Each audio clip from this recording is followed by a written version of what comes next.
Hello and welcome back friends. आज का हमारा आर्टिकल है one habit that can change everything. एक आदत जो कि सब कुछ चेंज कर सकती है, सब कुछ बदल के रख सकती है। इस आर्टिकल के थ्रू आप ऑलमोस्ट 15 न्यू वोकेबलरी वर्ड्स सीख सकते हो इन कॉन्टेक्स्ट। इसके अलावा जो भी ग्रामर रूल्स होंगे वो भी आपको साथ साथ समझाऊंगी। ओवरऑल वीडियो काफी हेल्पफुल रहेगा। इसी के साथ लाइक कर दीजिए। पहली बार अगर चैनल पे आए हैं तो सब्सक्राइब भी कर लीजिए, साथ ही नोटिफिकेशंस ऑन करना ना भूलें। आइए फिर शुरू करते हैं। In a world that often glorifies instant success. यहाँ पे देखिए दो तीन वर्ड्स हैं, आप उनको पहले समझिए। ऑफन मीन्स अक्सर, और ये ग्लोरी, ग्लोरी से बना है ग्लोरीफाइज, ये वर्ब फॉर्म में यहाँ पे यूज्ड है। ग्लोरी होता है कि गौरव, प्रतिभा, और ग्लोरीफाई हो गया कि उसी को बढ़ा चढ़ा के बताना, ग्लोरीफाई करना। सो एक ऐसी दुनिया जो कि अक्सर ग्लोरीफाई करती है, बढ़ा चढ़ा के बताती है इंस्टेंट सक्सेस को। कि इंस्टेंट होता है चुटकी बजाते ही तुरंत, सक्सेस सफलता। इसको इंस्टेंट सक्सेस को ग्लोरीफाई करती है, इसकी तारीफ करती है और प्रशंसा करती है। It is easy to feel eclipsed, बहुत ही आसान है महसूस करना एक्लिप्स्ड। अब देखिए एक्लिप्स का मतलब होता है ग्रहण, ग्रहण लगना। कि बहुत ही आसान है एक्लिप्स्ड महसूस करना, मीन्स अंधेरे में डूबा हुआ महसूस करना। बाय दोज, उन लोगों के द्वारा, हु सीम टू सोर while you are still learning to crawl। who seem to soar, जो आपको दिख रहे हैं या प्रतीत हो रहे, महसूस हो रहे हैं, सोर ऊपर की तरफ तरक्की करते हुए, ऊपर की तरफ बढ़ते हुए। while, जबकि आप अभी सिर्फ लर्न कर रहे हो, सीख रहे हो, क्रॉल करना, धीरे धीरे आगे बढ़ना। क्रॉल का मतलब क्या होता है वैसे तो? घुटनों के बल चलना, धीरे धीरे रेंगना। तो यहाँ पे जब आप सिर्फ रेंगना सीख रहे हो, धीरे धीरे आगे बढ़ना सीख रहे हो, ऐसे टाइम पे जो लोग तुरंत ही सक्सेसफुल हो जाएं, दे सीम टू सोर, आगे बढ़ जाएं, ऊपर उठ जाएं, तरक्की कर लें। सो बहुत ही आसान होता है कि हम एक्लिप्स्ड फील करें, अंधेरे में डूबे हुए, खराब महसूस करें उन लोगों के द्वारा, उन लोगों के जो कि तुरंत ही सफलता प्राप्त कर लेते हैं, जबकि हम लोग तो अभी सिर्फ शुरुआती दौर पर ही हैं, शुरुआती कदम ही उठा रहे हैं। फिर से इसको पढ़ेंगे। In a world that often glorifies instant success, it's easy to feel eclipsed by those who seem to soar while you are still learning to crawl। एक और चीज का यहाँ पे ध्यान रखिए, देखिए यहाँ पे दो वर्ड्स का यूज हुआ है। एक तो है सोर। तो सोर हम अगर इस कॉन्टेक्स्ट में यूज करें, ऊंची उड़ाने भरना, आगे बढ़ना। और क्रॉल हो गया कि रेंगना, जमीन पे रेंगना। तो एक तो ऊंची उड़ाने भर रहा है, एक अभी जमीन पे रेंग ही रहा है। दोबारा से अब इसको समझते हैं। एक ऐसी दुनिया में जो कि अक्सर इंस्टेंट, तुरंत सफलता को बहुत ही बढ़ा चढ़ाकर बताती है, ग्लोरीफाई करती है, उसकी प्रशंसा करती है। सो बहुत ही आसान हो जाता है ऐसा महसूस करना कि आप ऐसे लोगों के द्वारा एक्लिप्स्ड महसूस कर रहे हो, पीछे अंधेरे में दबे हुए महसूस कर रहे हो, जो कि तब ऊंची उड़ान भरते दिखते हैं जबकि आप अभी रेंगना सीख ही रहे हो। But growth is not always loud और विजिबल। लेकिन सच्चाई किसमें है कि जो ग्रोथ है, जो विकास है, वो हमेशा लाउड, जोर से या विजिबल दिखती नहीं है। मतलब ऐसा नहीं है कि जो लोग लाउड होंगे या जो हमको दिखेगी वही सफलता है। वो अलग अलग रूप में भी हमारे सामने आती है, जैसे कि समटाइम्स इट इज साइलेंट, कभी कभी ये साइलेंट रूप से भी हमारे सामने आती है। Unfolding beneath the surface, unfold करना मीन्स खुलना, विकसित होना, खुलना, किसी के सामने प्रकट होना। बीनीथ नीचे, द सरफेस सतह के नीचे। Like roots stretching deep into the earth. और किससे तुलना की गई है ये वाले साइलेंट स्ट्रेंथ की? रूट्स, जड़ों से। जैसे कि जड़ें भी तो पेड़ की कितनी मजबूत होती हैं, जो कि डीप इनटू द अर्थ, जो कि जमीन में बहुत गहराई तक बसी हुई हैं। स्ट्रेच मतलब फैली हुई हैं। तो ऐसी भी एक स्ट्रेंथ होती है। समटाइम्स द स्ट्रेंथ, यहाँ इट प्रोनाउन है जो कि स्ट्रेंथ के लिए यहाँ पे ग्रोथ के लिए यूज किया गया यहाँ पे देखिए, but growth is not always loud और visible, sometimes growth is silent. कभी कभी ग्रोथ ऐसी भी होती है जो चुपचाप बढ़ती रहती है, जैसे कि रूट्स का एग्जाम्पल ले लीजिए। अनफोल्डिंग जो कि खुलती रहती है बेनिथ नीचे, सतह के नीचे एक रूट्स की तरह, जड़ों की तरह। स्ट्रेचिंग डीप जो कि फैलती रहती हैं डीप, गहराई से, अर्थ जमीन के नीचे। द ट्रूथ इज, तो सच्चाई किसमें है? ग्रेटनेस रेयरली अराइव्स ओवरनाइट, कि जो भी महानता है कभी कभार ही वो अराइव आती है ओवरनाइट, रातों रात। सफलता या महानता हमको रातों रात नहीं मिलती। यहाँ रेयरली नेगेटिव बता रहा है कि सच्चाई क्या है, ग्रेटनेस रेयरली, कभी कभार ही रातों रात किसी को मिलती है। सो कहने की बात यह है कि सफलता रातों रात नहीं मिलती। It takes discipline, quiet, resilience.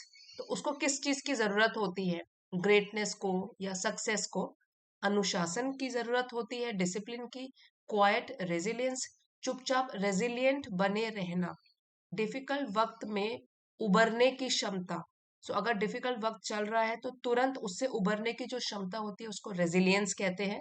सहनशीलता, दृढ़ शक्ति, एंड द अनवेवरिंग बिलीफ, और अडिग विश्वास जिसको कोई डगमगा नहीं सकता, ऐसा विश्वास, दैट योर जर्नी, की आपकी जो यात्रा है, हाउ एवर स्लो, कितनी भी स्लो क्यों ना हो, कितनी भी धीमी क्यों ना हो, हाउ एवर ओवरलुक्ड, कितना भी उसको नजरअंदाज कर दिया गया हो। ओवरलुक मीन्स ध्यान न देना, नजरअंदाज कर देना। इज स्टिल मूविंग फॉरवर्ड, तो चाहे वो जितनी भी स्लो हो, चाहे उसको कोई ध्यान दे ना दे, तो फिर भी आगे तो बढ़ रहे हैं। सो अगर आपको सफलता हासिल करनी है उसके लिए डिसिप्लिन, अनुशासन बनाए रखना पड़ेगा, हमको रेजिलिएंट रहना पड़ेगा, दृढ़ संकल्प बना के रखना पड़ेगा, और एक अटूट विश्वास भी रखना पड़ेगा कि हमारी जर्नी चाहे वो स्लो हो, चाहे उसको कोई ध्यान दे न दे, उसको कोई नजरअंदाज कर ले, लेकिन फिर भी वो चल तो रही है, it is still moving forward. तो ये वाला विश्वास है कि आपकी जर्नी आगे बढ़ रही है। The universe is not in a rush, अगर हम यूनिवर्स पर ध्यान दें तो वो किसी भी रश, किसी भी रेस में नहीं पड़ा हुआ है। And neither should you be, इसलिए आपको भी, नीदर मीन्स आपको भी ऐसी रेस में या रश में नहीं बने रहना है। सो यूनिवर्स हो गया हमारा ब्रह्मांड।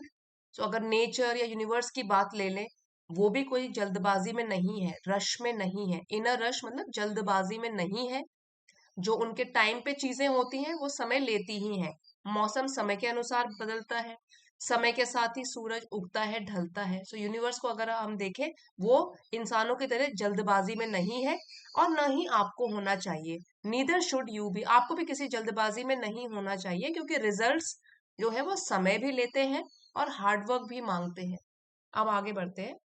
So when the world doubts you, इसलिए जब भी ये दुनिया या लोग आपके ऊपर शक करें, और वर्स, या इससे भी बदतर, when you begin to doubt yourself, जब आप खुद पर शक करने लग जाओ, ये तो और भी खराब बात हो गई।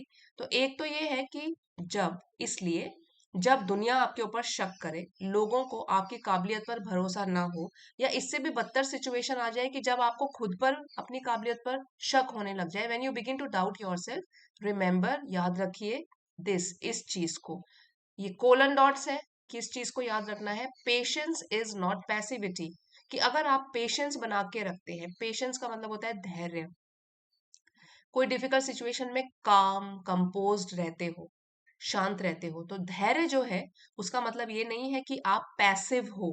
पैसिव से बना है पैसिविटी, निष्क्रियता, इनएक्टिविटी, कि आप इनएक्टिव होकर बैठ गए हो, आप कुछ हार्डवर्क कर ही नहीं रहे हो, ये मतलब नहीं होता। Patience is not passivity, it is strength held in silence, बल्कि ये तो एक ताकत है जो कि चुप्पी में बसी हुई है, हमने हेल्ड, होल्ड करके रखी हुई है, बसा के रखी हुई है, silence.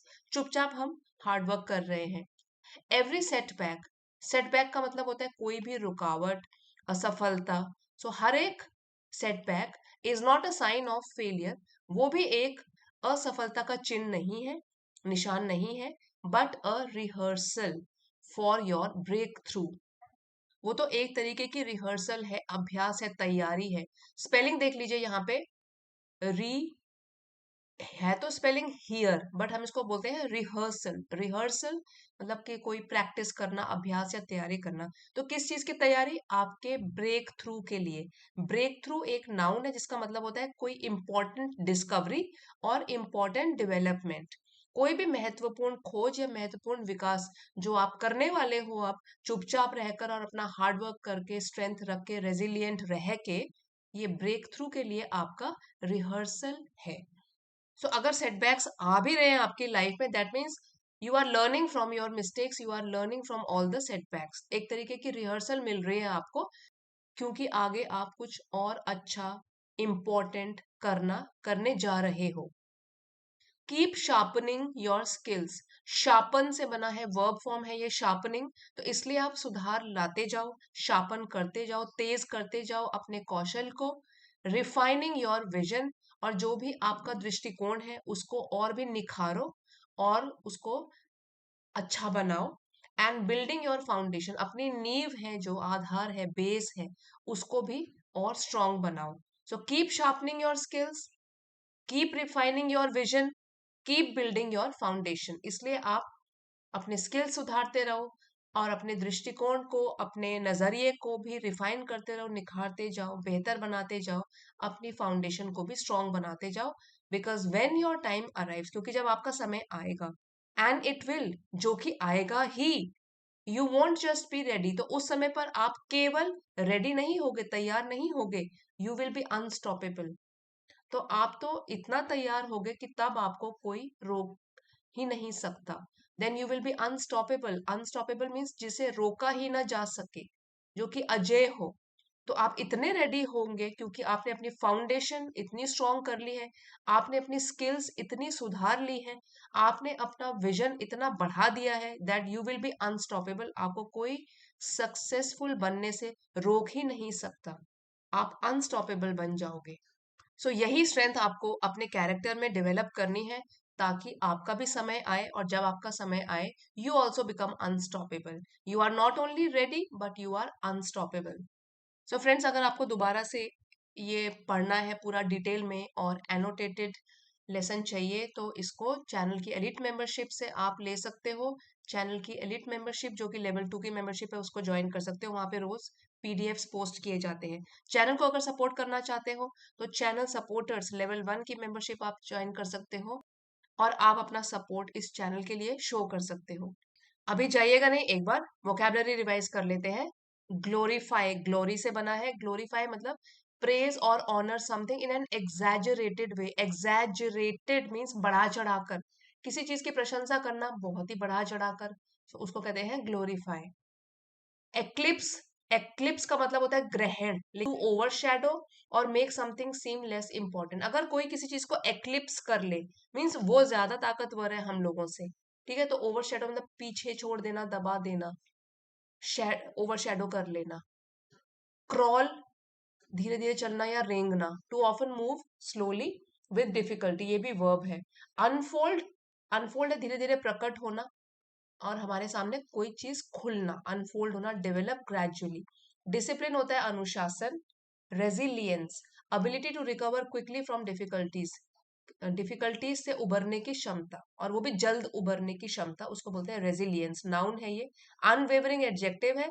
Steady and firm which is not changing, अडिग, अटल, जिसको डगमगाया ना जा सके, हिलाया डुलाया ना जा सके, जो कि स्टेडी हो, दृढ़ हो, फर्म हो। पेशेंस नाउन है। Ability to stay calm without frustration, तो डिफिकल्ट सिचुएशन में जो एबिलिटी, क्षमता होती है, ताकि हम शांति से वेट कर सके, धैर्य बना के रख सके। पैसिविटी, इनएक्टिविटी को बोलते हैं निष्क्रियता। State of not doing any action, जिसमें कोई एक्टिविटी न चल रही हो। सेटबैक होता है असफलता या रुकावटें, ये नाउन है। रिहर्सल, स्पेलिंग पर ध्यान दीजिए, यहाँ पर जनरली गलती होती है, रिहर्सल, लेकिन स्पेलिंग में HEAR आ रहा है। इसका मतलब होता है प्रैक्टिस। जैसे कि कोई ड्रामा की रिहर्सल करता है, कोई डिबेट की रिहर्सल करता है, तो स्पेलिंग यही है उसकी, तैयारी। शार्पन, और भी तेज करना, सुधारना, वर्ब है। रिफाइन, निखारना। Improve by making small changes, छोटे छोटे चेंजेस लाके इम्प्रूव करना। फाउंडेशन होता है नींव या आधार, नाउन है ये। Ground work for something, base. Unstoppable जिसको रोका ना जा सके, इम्पॉसिबल टू प्रिवेंट और डिफीट, रोका ना जा सके, हराया ना जा सके, उसको भी अनस्टॉपेबल बोलते हैं, जो कि एडजेक्टिव है। सो आई होप फ्रेंड्स, आज का lecture one habit that can change everything, इसको पढ़ के आपको इंस्पिरेशन मिला होगा और आपके लिए हेल्पफुल भी रहा होगा। पसंद आया है तो प्लीज लाइक शेयर और सब्सक्राइब जरूर कीजिएगा। और अब आप वीडियोस को हाइप भी कर सकते हो। सो पिछले 7 दिन के जो वीडियोस हैं उनमें अगर आपको पसंद आया है, आप उनको भी हाइप कर सकते हो। Thank you for watching friends, see you next time.